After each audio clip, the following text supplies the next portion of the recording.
So the first thing we'll come to is the login screen. And on the login screen, as you can see, I've added a number of links to different courses here. Now, the ones that I've got here, obviously, they're all sort of education based. So, do sort of use a bit of imagination, understand that this could be anything. It can be safeguarding, it can be sort of child protection, adult protection, or any courses that you might be putting on. And this is your sort of showcase page. So anyone that comes on here, if they're looking for a course, they can literally just click the image and they'll be able to come to an enrolment screen and enroll in that course, obviously with a bit of information about what the course is. As well as the images, we can jump straight to the site course catalogue, again, which is one of these links here, and that will show us all of the courses that we are running on this site. And this is for any external person. Anyone can just log in themselves without having to contact anyone else. Just log in and undertake the learning. So that's one of the ways to access this. The other way, obviously, when people have got their accounts, they need to log in properly. And what we'll do now is we'll log in as a teacher. We'll show you how those courses are created, what they might look like, and we'll jump then between a student and a teacher as we take you through sort of the learner journey of how a learner interacts with the teacher.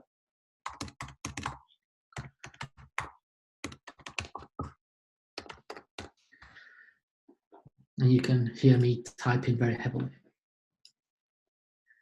Okay, so as the teacher, we're logged in as Naman, and straight away Naman can see any updates that have happened since he last logged on. So in this case, since Naman last logged on, 6 learners have submitted this quiz here, 3 learners have done this assignment here, and 5 have done this here. And that means that Naman has 5 assignments to mark, 3 assignments to mark, 6 tests to look at. Once he's done that, this disappears, and he doesn't have to act on anything until something else comes up, which is notified about on his mobile device as well if needs be. Looking into Naman's courses, we can see that Naman's got a master template, and this is a really cool idea. So what It's Learning does really well is we allow you to take a master template of a course, and you can see here it says it's shared as a template. And as long as we keep that one template up to date, then every time we roll that course out to a new cohort of learners, or any time we want to make an update and push that update out to other courses, we can do that really easily just by using this master template course. So we'll show you how that works right now. If Naman wants to add his new course into the new year, we can do it as a standard course, or we can base that off a template as well, which is what we're going to do now. And we can see that course there, I've got it down as a master template. We can select that one. Fills in all of our terms for us. We can change that if we're on a new year. So each year, we can simply just change these terms. And we've got a new course each year with sort of minimal effort, really.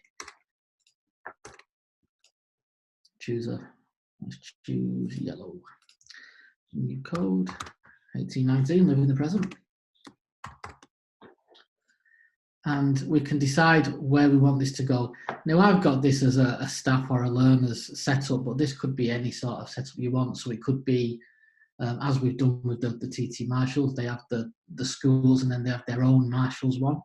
But you could have safeguarding, and a number of different ones there. So we're going to the Dotdale College, save that, and straight away that's creating this course for us. It's putting all the content in, it's creating all the lesson plans for us, it's doing everything, and this is in real time as well. So we've got this little circle, this little loading screen, and as soon as that stops and it automatically refreshes, we know that everything we need is now prepared and ready to go and ready to have learners added to the course.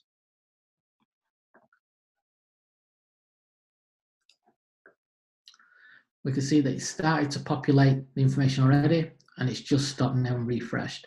So in just a few seconds, really, it's took no longer than a minute, we've got our new course in with all of our content ready to go.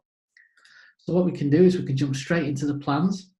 Now the planner is like, it's the sort of backbone of our system. It's where teaching and learning gets created, planned and created.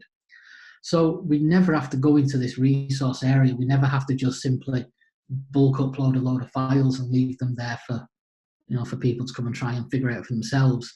What the planner allows us to do is take them on a journey and give them that information from step one to, to the finish. So all of this has been added from my template. I can put my date in. So let's make that today. And that can be a year, or it could be a week, it could be a month, it could be however long this particular lesson or this particular plan is going to run for.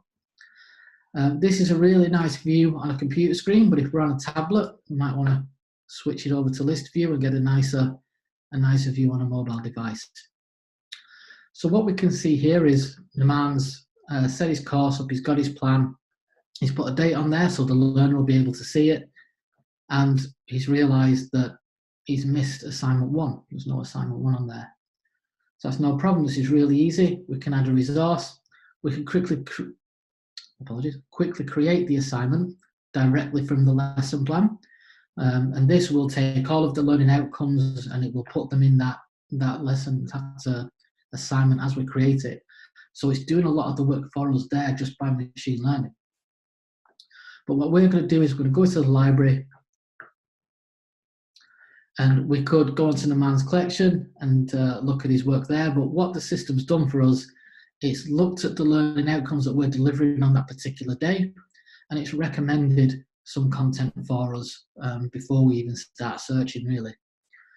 So again, using that intelligence to quickly find content that's relevant for a lesson and recommending that for the staff member, so we can quickly just add any little missing bits or any additionalities in there really easily. So I'm just going to add in this assignment 1.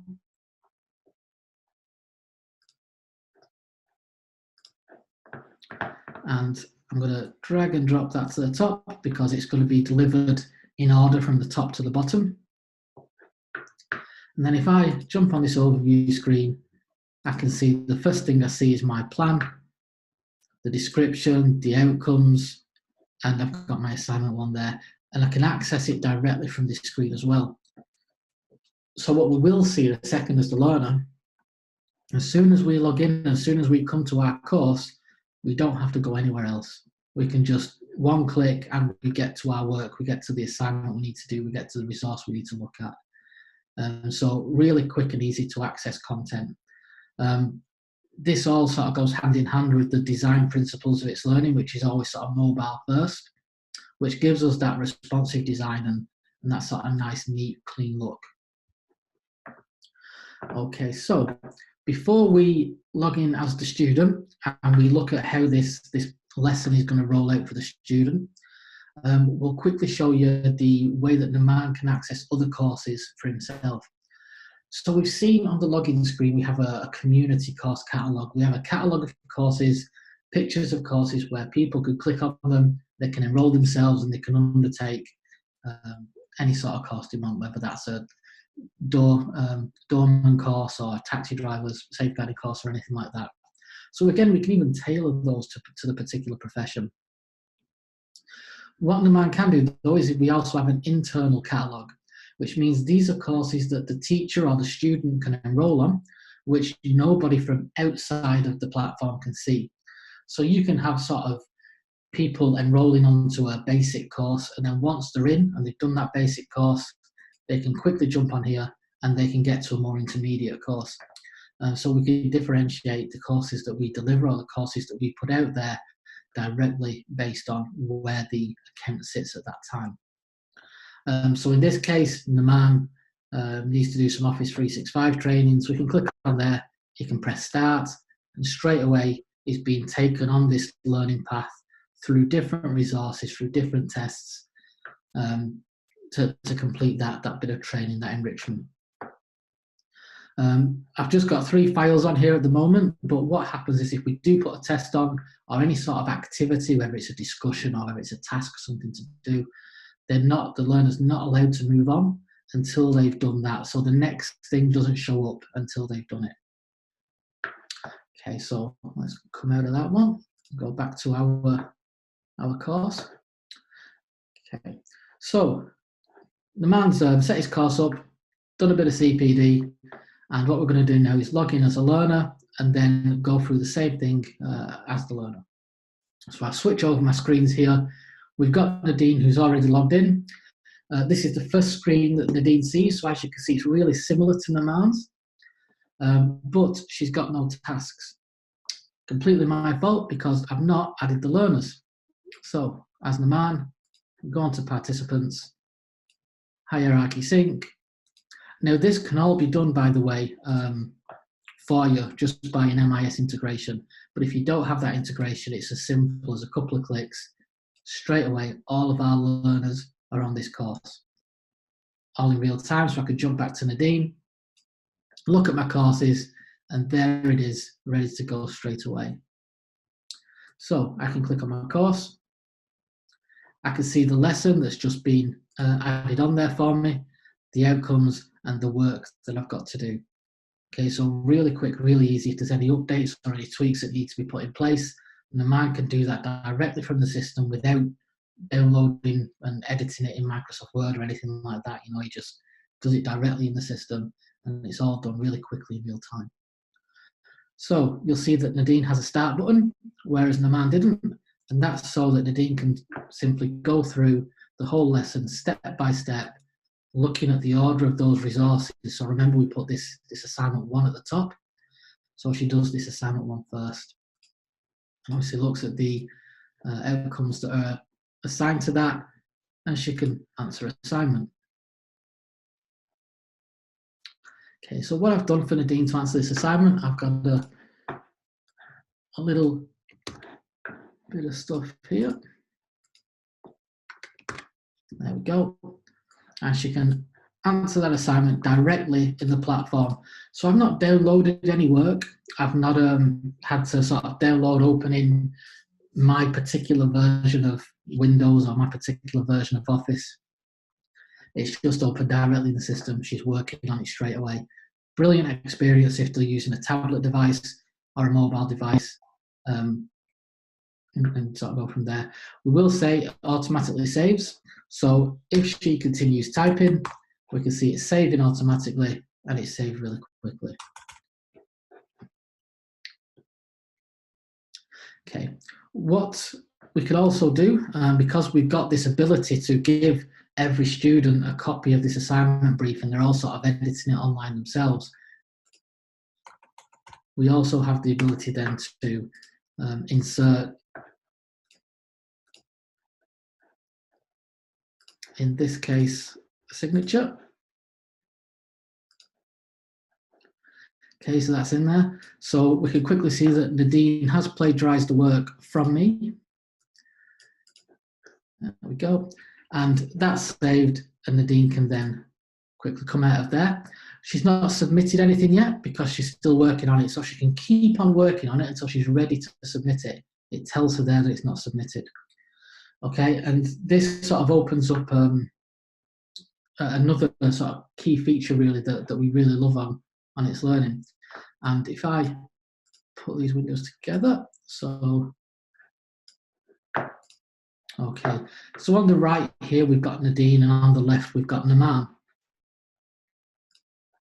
If Naman goes to the piece of work that Nadine's doing,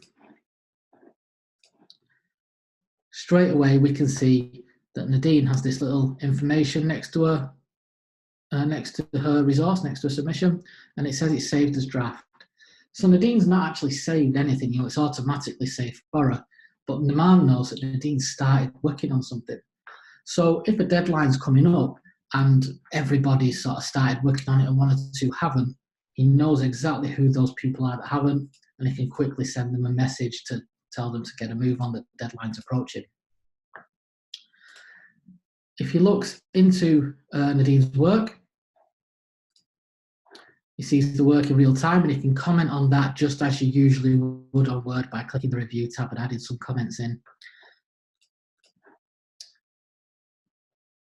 But what you can also do, if we jump onto where she was, there we go.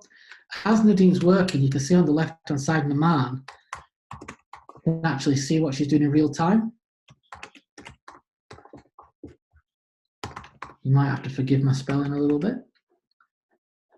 Okay, so this is fantastic. So if Nadine's on, maybe on an evening and Aman's marking some work, and he sees that actually Nadine's working on this right now, that means he can open a discussion with Nadine and he can help her in real time as she's doing that work in the evening.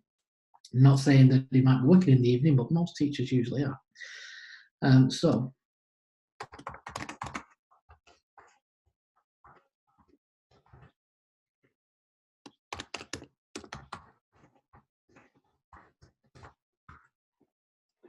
There we go. And the man's open conversation straight away.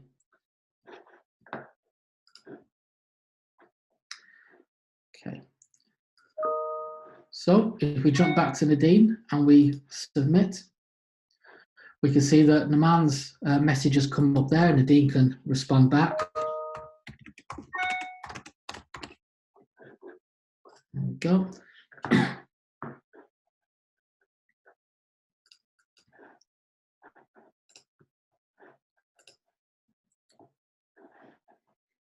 Okay, now straight away we can see Nadine has submitted, and as Naman, we can go into that submission, see those comments, and now we can start giving feedback to Nadine on her assessment. And that feedback can be audio, video, you can upload a file, or you can simply just put some text in.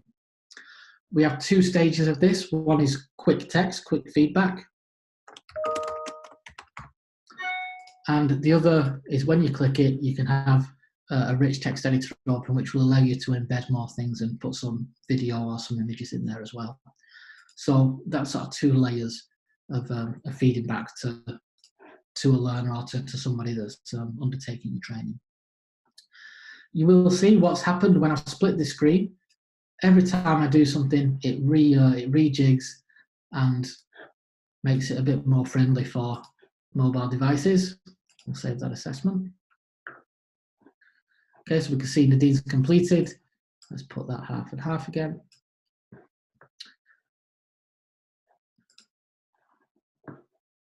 And we can come out of that assignment. We also see if anything is sort of more independent learning. So if we've got homework that we're giving out to people, that can be identified there as well. It's possibly not something that you guys would use, but it is identified and tagged, if you will, if it's something that does interest you. Okay. Okay, so I'm going to split these guys up again, bring that back out. There we go. So what we've done is obviously we've gone in and we've seen the man's course catalogue and his CPD. We've created a course, created that assignment, looked at how that could be answered and marked. What we can do is for the learner, we can also have a different catalogue, a different course view than the staff member has. So just clicking on this one, we can see that Nadine has access to all these different courses, and she can simply click on them from within the screen and then roll straight onto them. Okay, and those ones, as we've just seen, are different than Naman's. So that gives us the option or the ability to have different catalogues for different profiles of learner. Okay, so a student or somebody undertaking training might have one catalogue with one set of courses which are aimed more at them, and the staff member or the person that might be administrating or checking this training also has a separate catalogue which is more sort of tailored to their needs. So again, we can separate those sort of things out. What we will do now is we'll jump into how we report on that, how reports look. Okay, so before we jump into those reports, as Naman, as the teacher, will go back on the course, and I'll just show you how we can quickly send a message to the entire cohort that's on the course. So in this case, we're going to tell all the class that Tim Cook's coming to talk, and we can also add an image in there. So let's check up those downloads. There we go. And what we can do is we can add that to multiple courses. So if we just want to write this once, maybe it's a notification of downtime or a notification of an event that's coming up or something like that. We can put it in each course at the same time, which saves us a lot of time as admins, and we can choose to disable comments as well. Usually, we allow those comments to come through so that people could communicate, and we can get notified about that on our mobile device. Now, as an administrator, if you have a number of different bulletins, you can get a lot of pings and dings coming through on your mobile phone. So we do allow you the option to turn off those notifications as well. So just by the down arrow, we can turn off those notifications. We can also schedule those bulletins in. So at the beginning of the term, and some of you will say starting from September, you can add those notifications on those bulletins in to come on at certain points throughout the year, so it saves you some work down the line. So logging in back as Nadine here. Quickly take a look at that bulletin and we can reply back.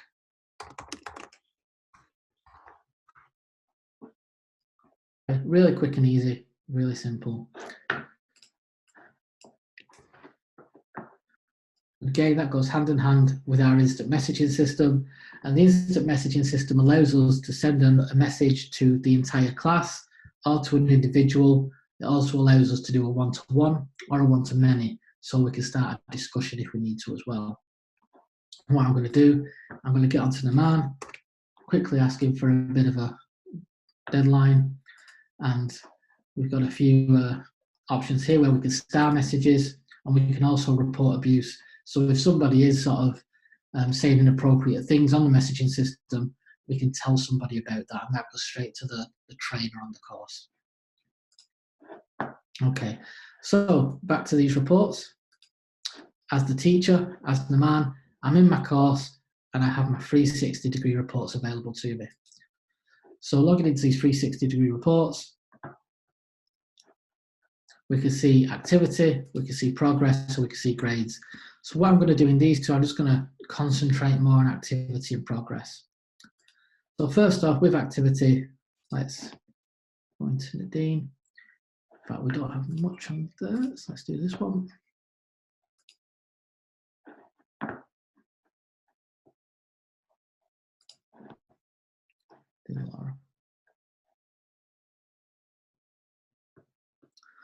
Okay, so with these reports, we can see the activity of the person, and we can also see this blue line here is the class average. Okay, so in Laura's case, I know we don't have much data to work with here, but Laura's logged in on the 8th, she's logged in on the 2nd. She's not doing what she needs to do. She's not logging in, whereas the rest of the classes, we can see, are logging in really nicely. We can see that she usually logs in on Monday between 10 and 10. So it's quite a nice time for someone to be sort of online logging in. We have a heat map that comes up with duration or average duration, and all this is sort of time online or time on task. So obviously a learner could log in and go off and make a brew and things like that. So the best we can do is time online rather than any sort of other way of saying that, which is what happens usually. We can do visit durations. We can also look at tasks taken or actions taken. So in this case, Laura's logged in. She's done one action and she's made one communication, which means she's responded to a forum or a discussion. We can see on this slightly darker one, she's done one resource, 4 activities, which is fantastic because you'd expect to be looking at more resources and activities there. And she's contributed to 20 discussion posts, but she's actually started 5. So this is great because this means that we know Laura's like a forerunner of the class. So she's starting conversation, she's instigating those discussions. People that might have 1 or 2 may not be quite as active there, but they might have a lot more sort of just general discussion posts, which means that they're contributing, they're getting involved, but they're not starting any discussions or having any of those unique ideas. So looking at Laura's activity report, Laura's progress, we can see straight away she's about 50% of the way through her resources. She's about 25% of the way through her assignments and her tests, which are activities. And we can see that we've not completed 2, and there's some past deadline. And we can quickly scroll down and see which ones they are. So there you go, that was not completed past deadline, and neither is that one. If we do complete them,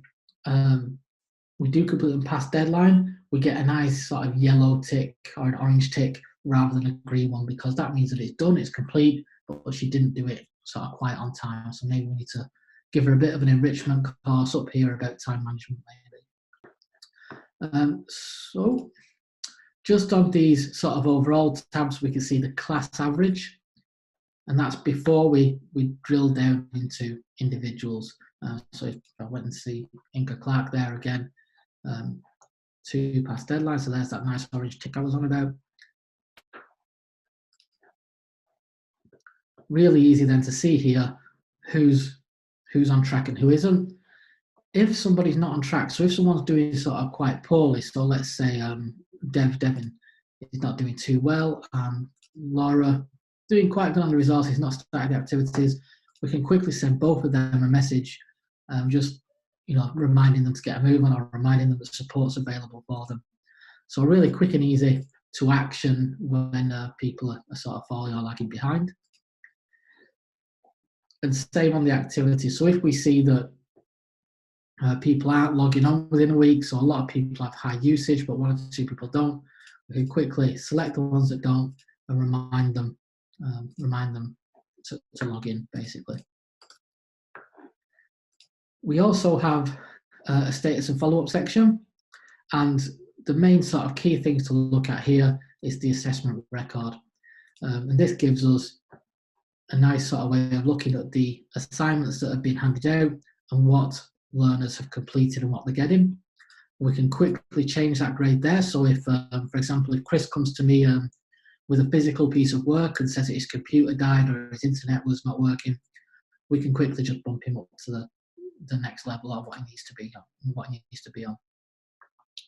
We can export this really quickly into Excel or into a CSV, and keep that in our records as well. Okay, so really sort of nice overview of where the learners are up to. So what we'll do now, we've looked at the course level. The students can also see their own 360-degree reports, but we won't go into that too much at the moment. We'll skip straight to those advanced reports that you were asking me about. Okay, so to view the advanced reports, I need to log in as an administrator. So here I am, Mr. Admin.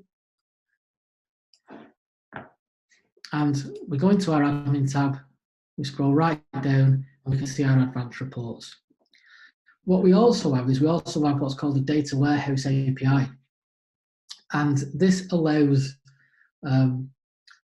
let's say that the data team in the organization or somebody with who has access over your CRM or your learner systems, they can access the raw data at the back end of our platform and bring that into your own reporting engine, such as Power BI or Tableau, or you can bring it into your own system, or you can just bring it into Excel. I will play with it there. But it gives you that ability to take that raw data and mix it with your own data, which gives you a whole host of reporting possibilities that you can do there.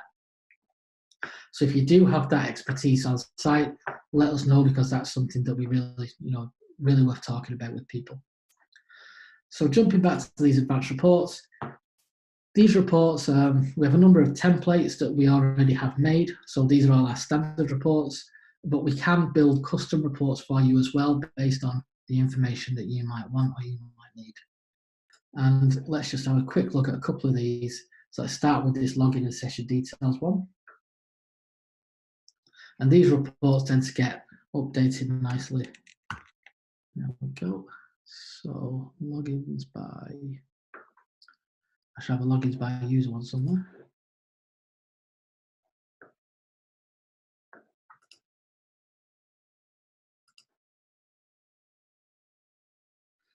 Okay, so this data is test data, so it doesn't reflect what you're seeing on my site, but you can get an overview of If you want to check this by organisation, so you might just use one organisation, and then you'll go into that and you might say, it's a bit of a difficult one to say on this one, but you'd pick the particular courses you wanted to look at. So if you have your two courses, you could look at both of them together, see which course is performing better than the other one, how many learners are logging in and when they're logging in. What we can also do is on this Learning Objectives Progress Report, we can see where each learner is up to individually. So if we log into this course details one, pick that one there. So if we look at the English course here, we can see where the learners have met outcomes, where the learners have not met outcomes. We can export this so that we've got a nice sort of spreadsheet of who's met, who's not met, and we can keep our eye on learners like that. We could choose individual learners and export just those particular learners and just that particular data as well.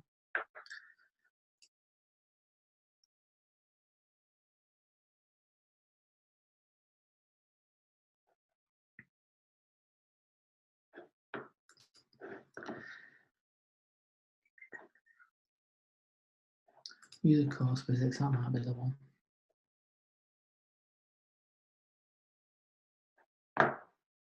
Okay, so I think I've covered most of what you guys might be looking for, might have interest in seeing. I mean, anytime you have questions, just drop me an email or give me a call, and I'd be quite happy to answer them or to walk you through how it, how that would work on its learning.